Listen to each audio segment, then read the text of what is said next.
Hello everyone. Already நம்ம டிஆர்பியோட annual பிளானரை பற்றி பார்த்துருந்தோம். டிஆர்பி சைட்லேருந்து அவங்களோட டென்டேட்டிவ் ஆனுவல் பிளானர் 2026ஆம் ஆண்டுக்கானதை ரிலீஸ் பண்ணியிருந்தாங்க. ஸோ இந்த பிளானரை பொறுத்த வரைக்கும் ரொம்ப முக்கியமான எக்ஸாம்னு பார்க்குறது டிஎன் டெட் அப்படிங்கிற இந்த எக்ஸாம் தான். டிஆர்பி கண்டக்ட் பண்ணக்கூடிய இந்த டிஎன் டெட்டுங்கிற தேர்வு பார்த்தீங்கன்னா யாருக்கானது அப்படிங்கிறத ஃபர்ஸ்ட் நான் சொல்லிடுறேன். நீங்கள் ஒரு அரசு பள்ளி ஆசிரியராக பணியாற்றணும்னு விருப்பப்பட்டீங்கன்னா கட்டாயம் இந்த எக்ஸாம் நீங்கள் கிளியர் பண்ணியிருக்கணும். ஸோ இந்த எக்ஸாமை ஜஸ்ட்டு கிளியர் பண்ணால் மட்டும் போதுமா, நான் ஒரு கவர்மெண்ட் ஸ்கூலில் ஜாயின் பண்ணிட முடியுமா அப்படின்னு கேட்டிங்கன்னா கண்டிப்பாக கிடையாது. இது பேர்லேயே இருக்கு டிஎன் டெட், அதாவது தமிழ்நாடு டீச்சர் எலிஜிபிலிட்டி டெஸ்ட், ஆசிரியர் தகுதி தேர்வு அப்படின்னு சொல்லுவோம். இது வெறும் எலிஜிபிலிட்டி தான். இந்த எக்ஸாமை நீங்கள் கிளியர் பண்ணதுக்கு அப்புறமா உங்களுக்கு நியமன தேர்வு அப்படின்னு சொல்லிட்டு ஒன்று வைப்பாங்க. அந்த எக்ஸாமில் நீங்கள் மெரிட்டில் செலக்ட் ஆனீங்க அப்படின்னா உங்களுக்கு கவர்மெண்ட் ஜாப் அப்படிங்கிறது கிடைக்கும். ஓகேவா?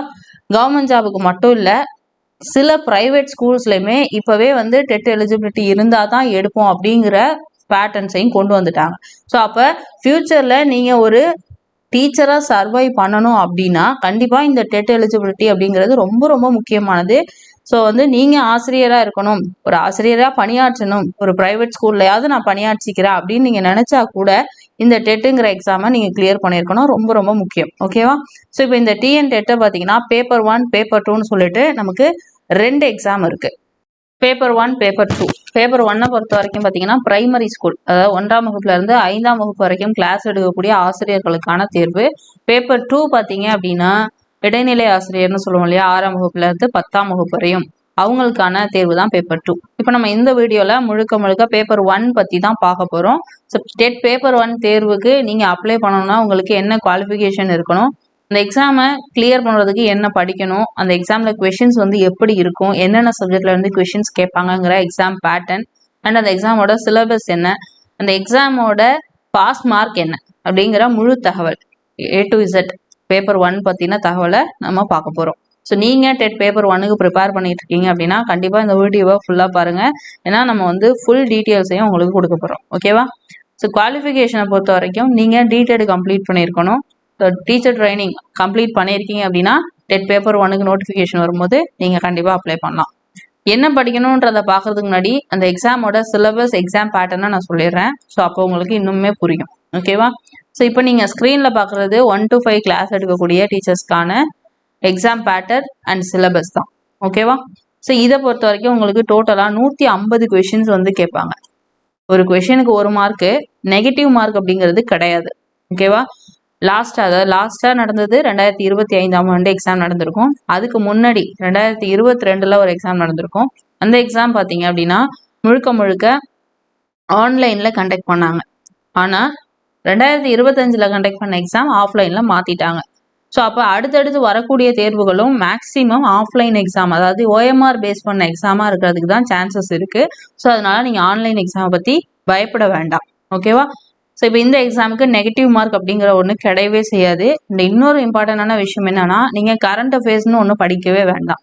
யூஸ்வலாக நீங்கள் மற்ற எக்ஸாம், அதாவது டிஎன்பிஎஸ்சி போன்ற தேர்வுகளுக்கு தயாராகும் பொழுது கரண்ட் அஃபேர்ஸுங்கிற ஒரு விஷயத்த படிப்பீங்க.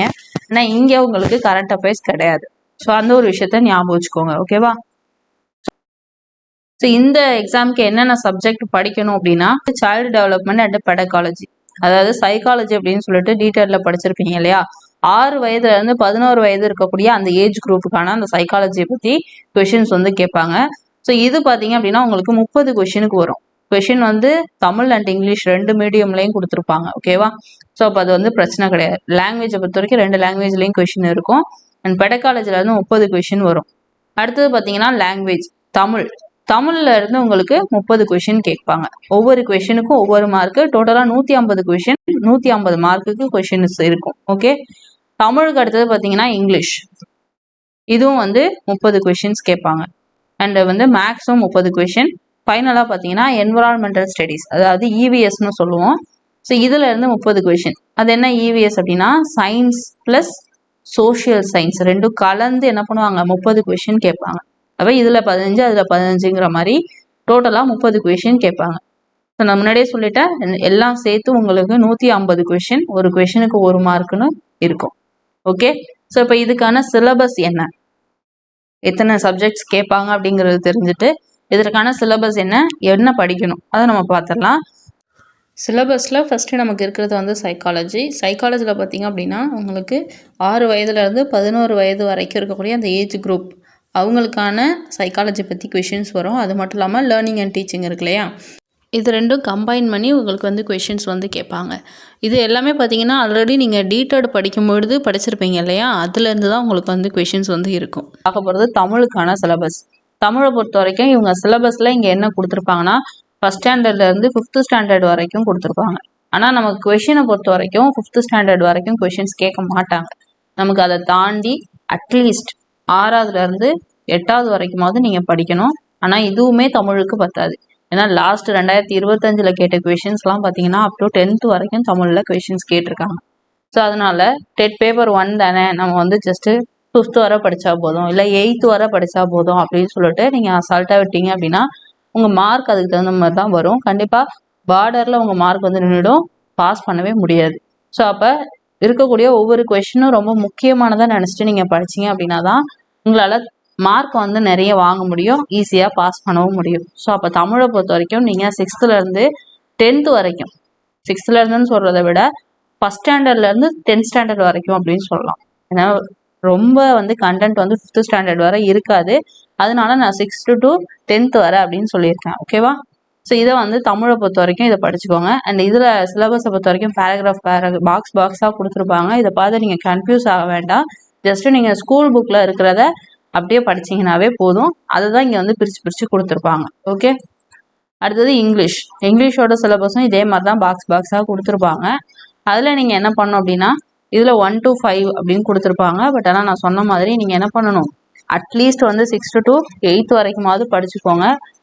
10th வரை படிச்சிங்க அப்படின்னா ஒரு கொஷின் கூட மிஸ் ஆகாமல் கண்டிப்பாக நீங்கள் ஆன்சர் பண்ண முடியும். ஓகேவா? ஸோ இப்போ இந்த இங்கிலீஷை பொறுத்த வரைக்கும் ரொம்ப முக்கியமானது பார்த்தீங்க அப்படின்னா கிராமர் பகுதி தான். ஸோ கிராமர் வந்து நீங்கள் நல்லா படிச்சிட்டிங்க அப்படின்னா உங்களால் அந்த மார்க்ஸ் எதையுமே வந்து மிஸ் பண்ணிடாமல் வாங்கிக்க முடியும். அடுத்து நம்ம பார்க்க போகிறது மேக்ஸை பொறுத்த வரைக்கும் நீங்கள் 10th வரை படிக்கணும்னு அவசியமே கிடையாது. ஏன்னா நான் இப்போ தமிழுக்கு இங்கிலீஷ்க்கும் நான் 10th வரை படிங்கன்னு சொல்லியிருப்பேன். ஆனால் நீங்கள் பேப்பர் 1 பொறுத்த வரைக்கும் நீங்கள் 10th அளவுக்கு படிக்க வேண்டாம். ஏன்னா உங்களுக்கு பேசிக் மேக்ஸ் தான் கொஷின்ஸ் கேட்பாங்க. அப்போ நீங்கள் 1வதுலேருந்து 8வது வரைக்கும் படிச்சிங்க அப்படின்னா ரொம்ப ரொம்ப நல்லது. ஏன்னா அதில் இருக்கக்கூடிய சில அடிப்படை கருத்துக்களை உங்களுக்கு டைரெக்டாகவே கொஷின் வந்து கேட்பாங்க. ஓகேவா? ஸோ அப்போ மேக்ஸை பொறுத்த வரைக்கும் நீங்கள் என்ன பண்ணணும், 1 to 8th ஸ்டாண்டர்ட் வரை இருக்கக்கூடியதாக படிச்சுக்கணும். ஒரு நிமிஷம். ஸோ இதுதான் சிலபஸில் இருக்கும். நான் அப்படியே இங்கே வந்துடுறேன். ஓகேவா? ஸோ இங்கே நான் தெளிவாக சொல்லிடுறேன். தமிழை பொறுத்த வரைக்கும் நீங்கள் 10th வரைக்கும் படிங்க. அதே மாதிரி இங்கிலீஷும் 10th வரைக்கும் படிச்சுக்கோங்க. மேக்ஸ் வந்து 8th வரைக்கும் படிச்சிங்கன்னா போதும். அண்ட் வந்து இவிஎஸ், ஸோ இவிஎஸ்க்கு நீங்கள் 10th வரை படிக்கணும்னு அவசியம் இல்லை, 8th வரை படிச்சிங்கனாவே போதும் தான். ஆனால் ஒரு மார்க் கூட மிஸ் பண்ணக்கூடாதுன்னு நினச்சிங்கன்னா 10th வரை படிச்சுக்கோங்க. ஏன்னா 1 or 2 கொஷின் வந்து உங்களுக்கு கொஞ்சம் 10th லெவலில் கேட்பாங்க. ஓகேவா? ஸோ ஏன்னா இது ஒரு காம்படிட்டிவ் எக்ஸாம். ஸோ அது அந்த மாதிரி தான் கொஷின்ஸ் வந்து இருக்கும். நீங்கள் வந்து ஜஸ்ட் 1 to 5 தானே நம்ம கிளாஸ் எடுக்க போகிறோம், அப்போ 1 to 5 போர்ஷனை மட்டும் படித்தா போதும்னு இருந்தீங்கன்னா கண்டிப்பாக அந்த எக்ஸாமை எந்த காலத்துலையும் கிளியர் பண்ண முடியாது. ஏன்னா கொஷினோட லெவல் வந்து என்ன ஆகிட்டு இருக்கு, மாறிக்கிட்டே இருக்குது. ஓகேவா? இது மட்டும் இல்லை, இந்த ஸ்டாண்டர்ட் வரைக்கும் இருக்கிறத நீங்கள் எப்படி படிக்கணும் அப்படிங்கிறதையும் நான் சொல்லிடுறேன். ஜஸ்ட் நீங்கள் என்ன பண்ணணும் அப்படின்னா புக்கில் இருக்கக்கூடிய பாக்ஸ் கொஷின்ஸ் எல்லாத்தையும் படிக்கணும். புக் பேக் கம்பல்சரி படிக்கணும். அப்புறம் அந்த பாடத்தில் இருக்கக்கூடிய வாட் இஸ் வாட்டுங்கிற மாதிரி கொஷின்ஸ் இருக்கும் இல்லையா, இம்பார்ட்டன்ட் கொஷின்ஸ், இம்பார்ட்டன்ட் பாயிண்ட்ஸ், அதெல்லாம் கண்டிப்பாக படிக்கணும். அதுக்கப்புறம் டெப்த்தாக படிக்கணும். ஸோ இந்த மாதிரி நீங்கள் பிரித்து படிக்கணும். ஃபஸ்ட்டு நீங்கள் படிக்க ஆரம்பிக்கும் போது பாக்ஸ் கொஷின் படிங்க, புக் பேக் படிங்க. அப்புறம் அந்த லெசனில் இருக்கக்கூடிய வாட் இஸ் வாட்டுங்கிற மாதிரி கொஷினை படிங்க. அப்புறம் அந்த லெசனோட டெப்த் கண்டென்ட்டாக படிங்க. ஸோ இந்த ஆர்டரில் படிச்சிங்க அப்படின்னா கண்டிப்பாக எந்த ஒரு காம்ப்ளிகேட்டடான போர்ஷனாக இருந்தாலும் உங்களால் ஈஸியாக படிக்க முடியும். அண்ட் ஈஸியாக மார்க்கு ஸ்கோர் பண்ணவும் முடியும். ஓகே, ஸோ இப்போ இதுதான் வந்து எக்ஸாம் பேட்டர்ன், அந்த நீங்கள் படிக்க வேண்டிய சிலபஸ். ஓகேவா? சரி, இப்போ இந்த எக்ஸாமை பாஸ் பண்ணுறதுக்கு என்ன மார்க் வாங்கணும் அப்படின்னு ஒரு கொஷின் வரும். ஸோ மார்க்கை பொறுத்த வரைக்கும் ஒன்றும் கிடையாது. உங்களுக்கு கம்யூனிட்டி வைஸ் வந்து மார்க் வந்து டிஃபர் ஆகும். ஓகேவா? ஸோ வந்து எல்லாருக்கும் ஒரே மார்க் அப்படிங்கிறது கிடையாது. பாஸ் மார்க் அப்படின்னு சொல்கிறத விட குவாலிஃபைங் மார்க் அப்படின்னு சொல்லலாம். டோட்டலாக வந்து 150 கொஷின்ஸ் அப்படின்னு சொல்லியிருந்தேன். 150 மார்க்ஸு கேட்பாங்க. ஸோ இதில் நமக்கு இந்த குவாலிஃபைங் மார்க்ஸ் அப்படிங்கிறது வந்து கம்யூனிட்டி வைஸ் உங்களுக்கு வந்து மாறும். ஓகேவா? நீங்க ஜென்ரல் கம்யூனிட்டியில இருக்கீங்க அப்படின்னா உங்களுக்கு பாஸ் மார்க் வந்து 90 அப்படின்னு இருக்கும். இதுவே நீங்க பிடபிள்யூடி, பிசி, எம்பிசி, எஸ்சி மற்ற கம்யூனிட்டியில வரீங்க அப்படின்னா உங்களுக்கு வந்து 82 அப்படிங்கிறது பாஸ் மார்க். ஓகேவா? லாஸ்ட் அதாவது 2025ல மட்டும் என்ன பண்ணியிருந்தாங்க அப்படின்னா எஸ்டி கம்யூனிட்டிக்கு ஸ்பெஷலா இந்த 82 அப்படிங்கிறத வந்து 60 அப்படின்னு குறைச்சிருந்தாங்க. ஓகேவா? ஸோ இது வந்து 2025ல மட்டும் நடந்திருந்தது. ஸோ இனி அடுத்தடுத்த வருடங்கள்ல எஸ்டி கம்யூனிட்டிக்கு இது மாதிரி குறைச்சி தான் கொடுக்க போறாங்களா, இல்லை அவங்களுக்கு 82 அப்படிங்கிறத ஃபிக்ஸ் பண்ணுவாங்களா அப்படிங்கிறது நமக்கு நோட்டிஃபிகேஷன் வரும்பொழுது தான் தெரியும். ஸோ இப்போ நமக்கு எதுவும் தெரியாது. ஜென்ரலாக நீங்கள் இந்த விஷயங்களை தெரிஞ்சுக்கோங்க. ஓகேவா? ஓகே, நெக்ஸ்ட் பார்த்தீங்கன்னா இதற்கான ஏஜ் லிமிட். நான் எந்த ஏஜ் வரைக்கும் இந்த எக்ஸாம்ஸை எழுதிக்கலாம் அப்படின்னு சொல்லிட்டு ஒரு கொஷின் வரும் இல்லையா? ஸோ ஏஜ் லிமிட்டை பொறுத்த வரைக்கும் உங்களுக்கு மினிமம் பார்த்தீங்கன்னா 18 வயது வந்து கம்ப்ளீட் ஆகிருக்கணும். அண்ட் மேக்ஸிமம் ஏஜ் லிமிட் வந்து கிடையாது. ஓகேவா? ஸோ அப்போ ரிட்டையர் ஆகிற ஏஜ் வரைக்கும் நீங்கள் இந்த எக்ஸாமை ரிப்பீட்டடாக எழுதிக்க முடியும்.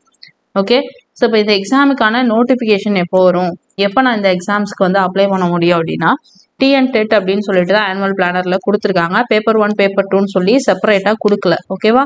ஸோ அப்போ டெட்டுன்னு சொல்லக்கூடிய பேப்பர் 1 பேப்பர் 2 ரெண்டுமே உங்களுக்கு வந்து வரதுக்கான வாய்ப்பு தான் அதிகம். சரி, இப்போ இந்த எக்ஸாமுக்கான நோட்டிஃபிகேஷன் எப்போ வரும் அப்படின்னா, ஸோ இந்த எக்ஸாமை பொறுத்த வரைக்கும் உங்களுக்கு ஆனுவல் பிளானரில் டிஎன் டெட் அப்படின்னு கொடுத்துருக்காங்க இல்லையா? ஸோ இந்த பிளானரை பார்த்தீங்கன்னாவே தெரியும். டிஎன் டெட்னு சொல்லிட்டு மே மந்த் நோட்டிஃபிகேஷன், ஜூலையில் எக்ஸாம்னு சொல்லி கொடுத்துருக்காங்க.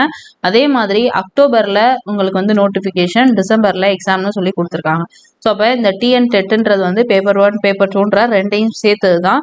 ஸோ உங்களுக்கு மே மந்த் நோட்டிஃபிகேஷன் கொடுத்து ஜூலையில் எக்ஸாம் கண்டக்ட் பண்ணுவாங்க. ஸோ இந்த பிளானரை பேஸ் பண்ணி கண்டிப்பாக உங்களுக்கு எக்ஸாம் நடத்துனாங்க அப்படின்னா உங்களுக்கு மே மந்த் நோட்டிஃபிகேஷன் வந்துடும். அது மட்டும் இல்லை, இந்த வருடத்தில் 2 டெட் தேர்வுகள் இருக்குது. நீங்கள் உங்களோட ப்ரிப்பரேஷனை கரெக்டாக பண்ணீங்க அப்படின்னா என்ன பண்ணலாம், இந்த எக்ஸாமை கிளியர் பண்ணி ஈஸியாக நீங்கள் டெட் எலிஜிபிலிட்டி அப்படிங்கிற அந்த நிலைமைக்கு போயிடலாம். ஓகே, சரி, இப்போ இந்த டெட்டை நான் கிளியர் பண்ணிட்டேன், பேப்பர் 1 கிளியர் பண்ணிட்டேன் அப்படின்னும் போது நெக்ஸ்ட் லெவல் என்ன, அடுத்து எனக்கு ஜாப் கொடுத்துருவாங்களான்னா இல்லை, இந்த பேப்பர் 1 கிளியர் பண்ணதுக்கு அப்புறமா உங்களுக்கு எஸ்ஜிடி அப்படின்னு சொல்லுவோம். ஓகேவா? ஸோ இந்த நியமன தேர்வு ஒன்று வைப்பாங்க.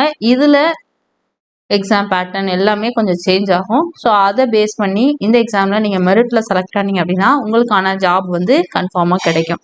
ஸோ இந்த எஸ்டிடி பற்றின மற்ற தகவலை நம்ம வேறு வீடியோவில் பார்க்கலாம். இப்போ இந்த டெட் பேப்பர் 1 சார்ந்து எல்லா தகவலையும் நான் உங்களுக்கு சொல்லியிருக்கேன். கண்டிப்பாக உங்களுக்கு அது பயனுள்ளதாக இருந்திருக்கும்னு நம்புகிறேன். அடுத்து வேற ஒரு தகவலில் சந்திக்கலாம். தேங்க்யூ.